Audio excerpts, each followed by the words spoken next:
Hello again, viewers, and welcome to another episode of the N.O.W Show. On our episode today, I have with me a very wonderful younger friend of mine who has become my great sister.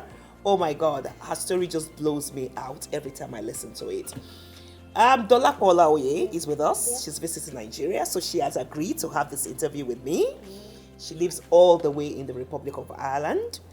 Dolapo, you're welcome to the N.O.W Show. Thanks so much for the opportunity as well. Thank you. And today we're going to be talking about overcoming limitations. And who better to talk about it than Dolapo? Dolapo has seen a lot. She's been there. She's seen it. But the important thing is that she's conquered. So she's an overcomer and a winner. That's why we're talking to her. Overcoming limitations is the topic. Join us as we go gisting and talking about Dolapo's journey. Dolapo, welcome again. Thank you. Okay, so our topic, like I said, is overcoming limitations. So what to you are limitations? What do you think limitations are? Yeah, so to me, people limit themselves because of a number of things. Fear, and mainly fear, to be honest. But there's no such thing as a limit. Limits is a thing, it's a mindset. You to deliberately take yourself out of that mindset, and replace your mind. So it's something that holds you back ordinarily? It does. Okay. It does. Okay. And I mean, I said there's no limit, but in other words, there is a limit, but you just have to overcome it. Good. And that's it, really. Yeah. Okay. Yeah. Okay. As I've said, I mean, you've been on a journey. You've seen it, you've done it, you've conquered. So, Dolapo, tell us about the limitations you had and how you have been able to overcome those limitations. Because ordinarily, I've heard your story, but I need my people to hear your story because, fine. I mean, okay. That's fine. So, my story, I suppose, started young. So, I started off in a church. I mean, I'm not saying I started off in the church. I've always been a church girl. Now, at the age of 19, I got pregnant, and I suppose that's where it all started from. It was my first, and I always wanted my first to always be my last, right?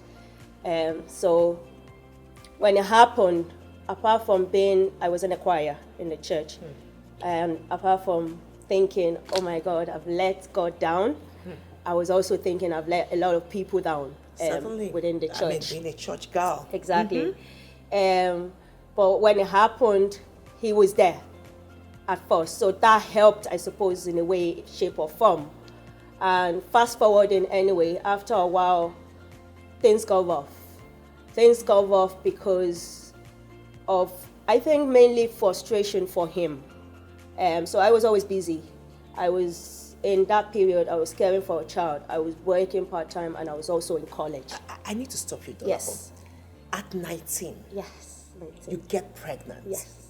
Usually, most girls, I mean, unexpectedly, not something that you had planned, so it happens unexpectedly, will get the solution at that point. Yeah, you do. Because how did you move on? You do. It's because I fast forwarded. Yes. Okay. So, but in the in-betweens, it's tough. It's how did your parents take it? How did the church take it?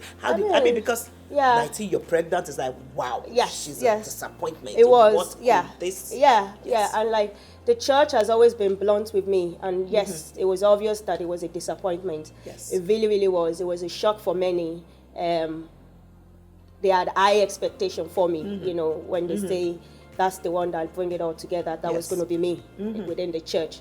My mom was away at the time when it happened. So by the time she got back, I was already 6 months pregnant.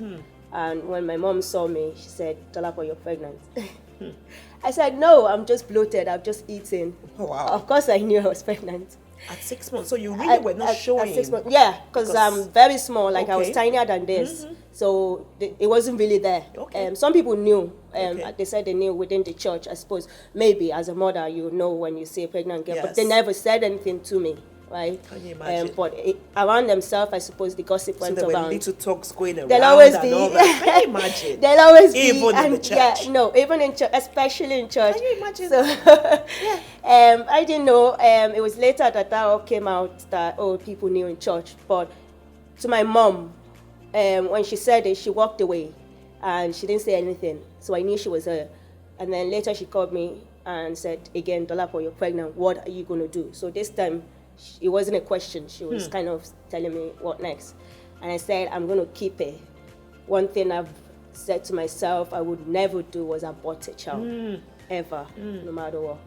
And she said, I didn't ask you if you're going to keep it or not. And I said, what are you going to do? So I said, we're going to go out and figure it out. I guess at that point, you know, because your knowledge of God, you knew that He would have your back. Exactly. Despite the fact that you're messed up. I mean, it gives us messages out of our mess. That's it. Exactly. You okay. See, the thing with God is so awesome, and like I don't know why He loves me. I honestly don't know, and I say it to my friends, I don't know, because if there's anyone that should not be loved by God, it's me. Because every time He helps me, and then I do something to hurt Him, then He loves me even more. Even more. It's incredible, right? And that's just God. But I said we'll figure it out. So I went. We did the court wedding. That was all we did. Now in the court wedding, it was just me, him, my brother, who was kind of like a father to me, who would always be there for me, no matter what, regardless of what. Thank God for brothers. And, yes. And his own best friend. Now, none of the parents were there. My parents weren't there. His parents weren't there. We didn't have the blessing. A mistake. Never, ever, ever go into this, no matter how small you think your wedding is, without the parents' parental blessing. It's so important. And I say it's a mistake, and it still is a mistake, and I regret ever doing that. So I encourage everyone, no matter what it is, do get parental blessing. I know our parents can be like, oh no, do I should be daily and call the whole world. And the funniest thing is a lot of us don't want that. Yes. But it is their day, and so don't take that away from them. But anyway, we did. We took it away from them. We didn't have a church blessing. We didn't have a parental blessing. And how old was your boyfriend at this time? You were 19. How old was he? He was 20. 20. So we two were, young people. Yeah, we were. Oh my God. We were pretty much two young people who's never had to do this before in their life. Like, no experience whatsoever. No nothing. Can you imagine experimenting turning into? Yes, I suppose we were experimenting. Nobody sent us the laboratory work, but it is what it is.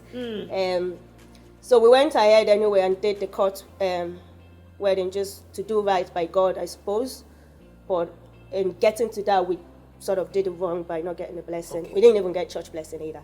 But the good thing I see here is that you had taken responsibility for your actions. We had to. You have to take responsibility for your actions. I know a lot of people try to blame things, blame situations. Yes. We can blame all we want, but it's back to you. Back to you. So be careful about that.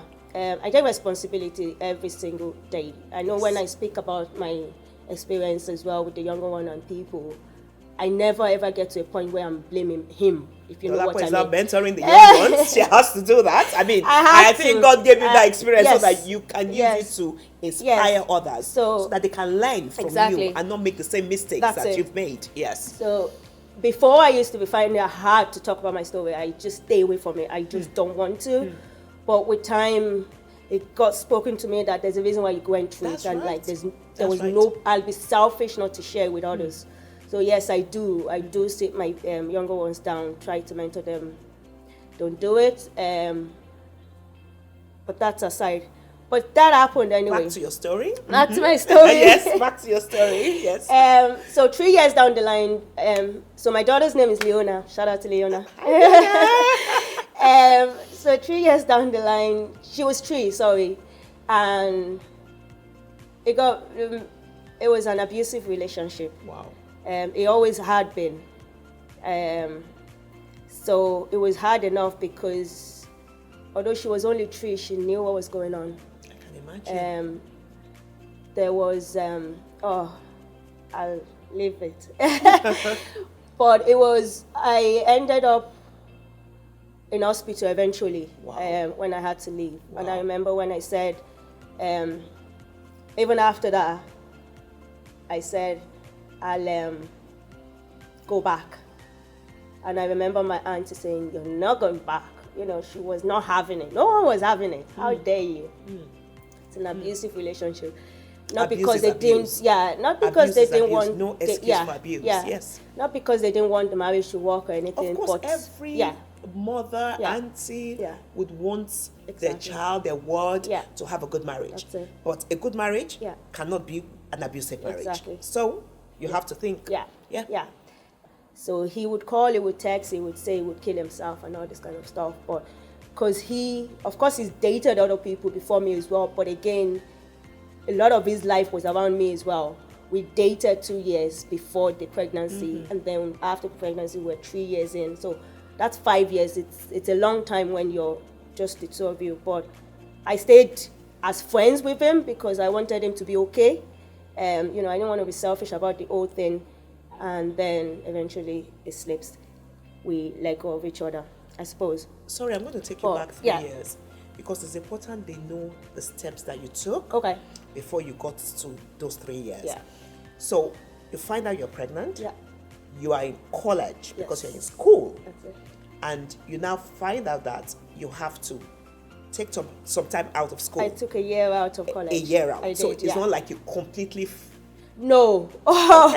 Okay. No. And that's one of the things we do when we're young and we have a child coming along or we have a baby, we think that's the end of the world. It's not. It's not. Yes. Now, I took a year out, two reasons, because my mom eventually warmed up to it, so she was helping sometimes, and other times Leona would go to creche, or she would go to creche and then my mom would pick her up before I get back, because I used to school in Dublin, which was an hour away from Dundalk, where I live. Yes, I think that's where a lot of people lose it, where you decide, well, now I have a child, I have no more life. You hold that child a responsibility as well. That's right, to live your life. You have to remember that. So if the only reason you're going back to school is just for this child, let it be. If you have to go back to school for yourself. Yeah, but let's just assume let's give them to Lillian way. You have a life to live. Yes. You do. You're right. But let's just say you've lost hope for yourself, which you shouldn't. But let's assume that. Think of the child, right? She's going to pick up what you do. If she sees you just lazing about, she's going to lazy about. Right. You've done it. You know it's not okay. You don't want her to imitate the same thing. And saying that you have a life and you have a responsibility, even to God. He's giving you a talent. Yes, you've slipped, but what are you now going to do about it? We can't keep stopping. Yeah. Stop, start. For how long? So just keep going. It can be tough, and it is tough. I know when I sit here and talk about it, and when I talk about it to a lot of people, they're like, oh, you make it seem so easy. It's not. Nothing is easy. Nothing is easy. Right? Yes. Nothing is easy. And I feel like even if he was there all those after 3 years or whatever, it still wouldn't be easy for us. So it's not really about 2 or 1 or whatnot. It's determination. Never give up. And not only did you go back to school, I did. You were working as well. I was working part-time. Yes. So at first I was working in McDonald's while I was pregnant, before I had Leona. And then I was due to be a manager when I get back. But I said to myself, I'm not going to be working in McDonald's anymore, So I started working in Vodafone customer service. Okay. So we pick up the phone and talk to them. So yes, I was working part-time. Oh, yeah. I was working in the evenings. I was working late nights, early mornings back to college. I was going to make it happen. You were going to make it happen. Yeah, I was going to make it happen. I didn't really care for sleep, so to say. You'll find out a lot of people because you knew that it was just sacrifice at that time. Yeah. And long-term benefits. Correct. I know. And so I'll come to that sacrifice in a sec, right? So a lot of times as well, we think, oh, I just sleep, wake up and watch TV. Think what other people are doing that time you're watching TV or sleeping. So, Dolapo, I know that McDonald's, Vodafone is 11, 12 years ago. And where you are today is really mind-blowing. You've done so well for yourself. Right. I need you to talk about that. Right. Yes. So currently I'm a tax consultant with KPMG Ireland. I'm a chartered tax advisor and also a chartered accountant. In KPMG, I look after, or should I say, I have a couple of juniors that work for me, and then I report to the directors on projects and stuff like that. So my clients are mainly aviation companies, and it's exciting. It is exciting. It is big, but yeah. So in getting to that again, it's not an easy step. It was McDonald's, then it was Vodafone, and then Vodafone shuts down. I've been following Dolapo around the world in the past few weeks, so she's been going from one place to the other before she finally came. Okay. So yes. Yes. Oh, wow. Yeah, no. So Vodafone shut down, and that was the turning point, I suppose. So I decided, actually, no. After Vodafone, I worked another call center, which was Sky in Dublin. Okay. But I didn't like it. It wasn't me. So I stopped working completely. And I said to myself, just focus on my ACCA full time. And then I found out sleeping and waking up wasn't for me. It just wasn't working out for me. You just couldn't at be all, idle. at all. Yeah. So I said, nah, I have to go back. And it was hard. It was the recession period. Nobody was employing. There was a program, however, in Ireland where you can work internship kind of a thing. Okay. 9 months for free. Wow. For Absolutely free. 9 months for free. You don't know if they're going to take you after that. You don't know where you're going to get after that. I remember getting the job as an accountant. It came out as, but I remember doing the interview, and the tax director himself was like, "Oh, you're going to report. It's just me and you." It was a small team. They were just building the team, so it was just me and him, right? But it was a 9-month internship. Absolutely not €1 pay. Not one. Right? Wow. And you have a child to cater for. And I have a child to cater for. There was care. There was stuff around me, to be honest. But it wasn't. It's not as much as you think. Yeah. But I said, yeah, I'll do that as opposed to sleeping and waking up, right? Okay. So I took it on, and I would do my ACCA part-time. My work was here, the library was here, the child's school was like across the road. So, and that's the sequence I went. Our school was across the road, our creche was down there. So I'll go to work. I'll take my break around her closing time. I'll pick her up, drop her in creche. Right? When I finish, I go to the library and I pick her and then go home, right? So then after that, I did my internship there, 9 months, and then they took me on, right? You had to prove yourself, and I suppose I proved myself. You did. I proved myself well before the 9 months, to be honest. And like my boss then... Because you had the drive. Yeah, there was... Because you wanted to get it. Always, yeah. You knew you had to. I knew where I was going. Yes. Right? And even my boss then that I was working with, I always let him know, I know where I'm going. You know, this small circle is a learning step for me. And I was being honest. Yes. You know, I was just being honest with him. But and he's a great person, actually. We still talk till tomorrow because he's like, how you getting on? You know, like someone that catered for you, really. Again, God sent. God sent, always. So after the 3.5 years, you do for your ACCA, you need 3.5 years before you can be fully qualified. So I got my ACCA degree, got all the exams, and I could add ACCA to my name. Now a professional. I was so excited, right? Chartered, fully grown chartered. Like, who does that?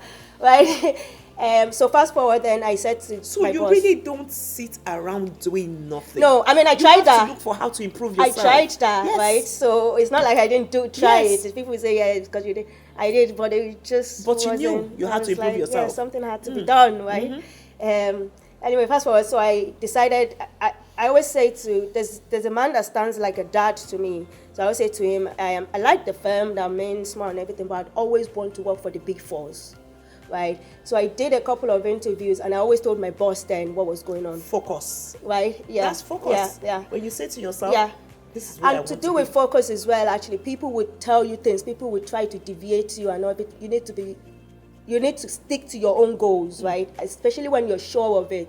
Because between that 3.5 years, you need that 3.5 years, but between it, some of my friends were like, oh, you're bigger than that, you should come to Dublin and do this. But because I had a plan, right, I wasn't going to minus my plan to run to Dublin, to rush to, I knew what I wanted. What you wanted. Okay, so I remember when I did the first interview with the Big Fours, and then one of my friends was like, well, if you don't get it, it means that God doesn't want it for you. I said, no, God wants for me what I want for myself. I said that, and I said that over and over again. Yes, yes. The first before I worked It's good to know who you are. The first before I worked with was EY, Ernst & Young.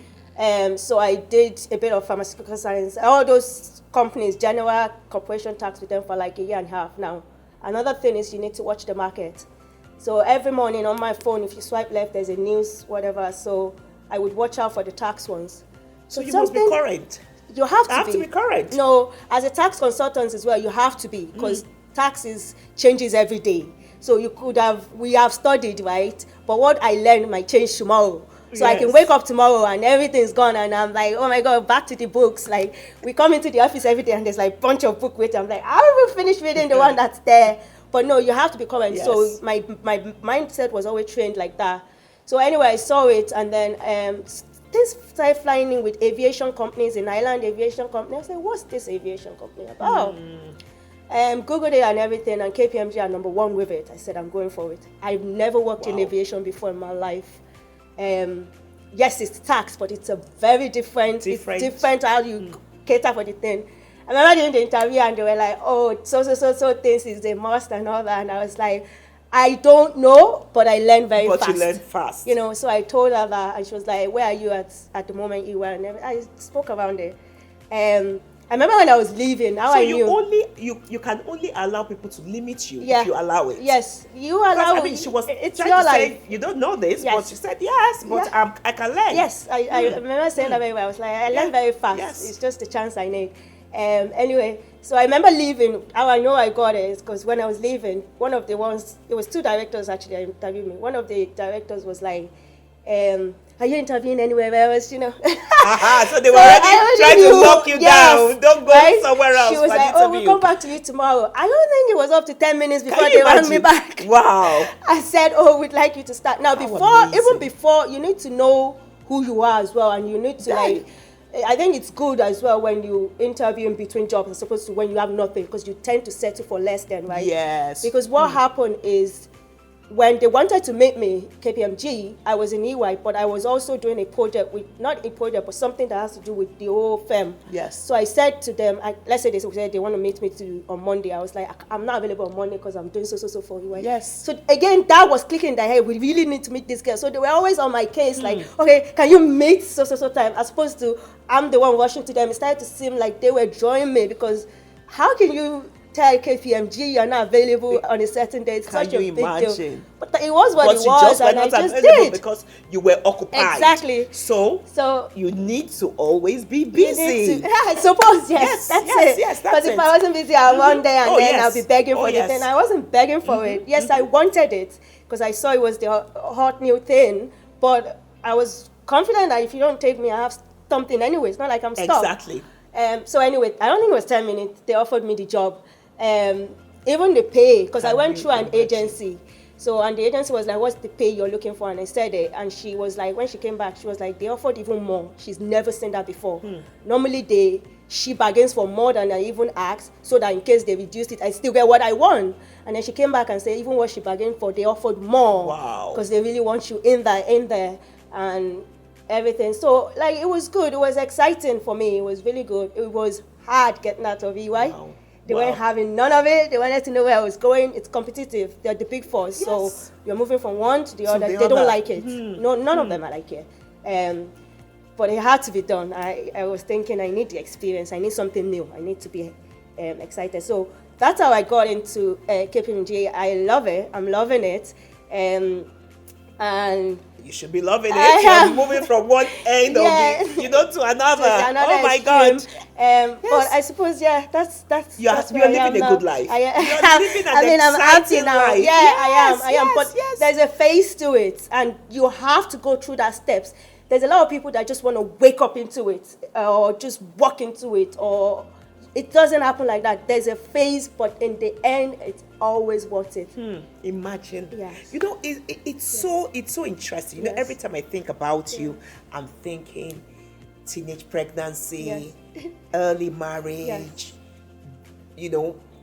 life broken. I mean, the marriage came to an end, a young child to cater for. abusive, everything that should put you down. Yeah. But you have refused to be down. Exactly. You picked yourself up, Yeah. and you're just an amazement to Dolapo. I'm so proud of you. I'm always like, that's my junior sister, that's my junior sister. And you have my mother's name, so because of that, I'm in love with you more. Thank you. But you're an advertisement of God's glory. Yeah, because it is. you can't say more for somebody than He's done for you. So Dolapo, you're just 31. Just 31. You're still very young. Yes, I so am. tell me, marriage again? I mean, at first I zeroed in on the idea, honestly, but now, yes, I'm definitely open to it. Yes, there is someone, and it will eventually happen.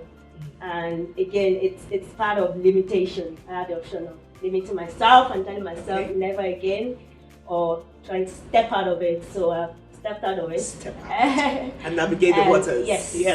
So, yes, it's there. Okay. Yeah. Thank you, Dolapo. Thanks so much. It's been such an amazing time with you, talking to you. Every time I hear the story, it's not like it's new or, there's always something new I pick up. Yeah. And I hope that you've been able to inspire the young ones out there that no matter, you can overcome limitations. No matter what has happened to you, you must make up your mind that you want to become somebody out of the nothing everybody has created around you. Once again, it's a Now show, overcoming limitations, and Dolapo has been my guest. Thank you, Dolapo. Thank you. One more thing. Yes. I need a takeout from you for our viewers. Yeah. So anything, Dolapo. Well, for the younger ones, keep going. There is no such thing as limits. Limits are there, but it's a mindset. Step out of it. Step out of it. Well done, Dolapo. Thank Nice you. speaking with you, sweetheart. Thank you.